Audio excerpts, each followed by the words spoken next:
election, a few years ago, I came downstairs and I was all excited, and my daughter's like, "Hey, Dad, you won?" I said, "Yeah, I did." She said, "Well, Dad, never forget that 139,000 people voted against you."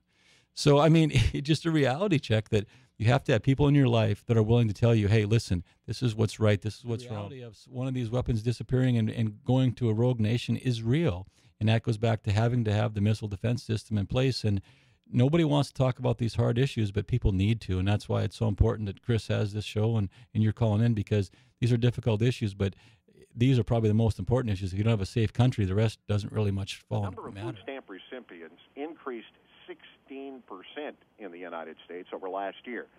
Now, that means that 14% of the population is now living on food stamps. That's about 43 million people, or about 1 out of every 7 Americans are living off food stamps. GDL programs not only save lives, but they make for better, more experienced drivers once they become adults, which then improves the safety for all of us as we share the road together.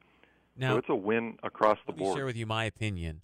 They buy votes. Right now, 47% of Americans are not paying taxes. We've got $292 billion we spend annually in tax credits for these people. They're buying votes. I mean, why else not? Why else wouldn't we put these people on the dole? We all know if we had a 1099 system across the board and people had to pay their taxes quarterly from their own checkbook, the spending would dry up in a hurry. And I think he's doing, are you guys going like pavement fishing out there? Or what are you guys digging a hole for?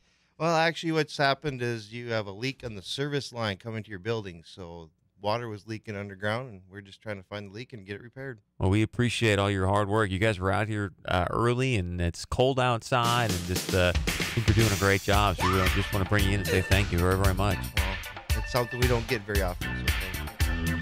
Get up!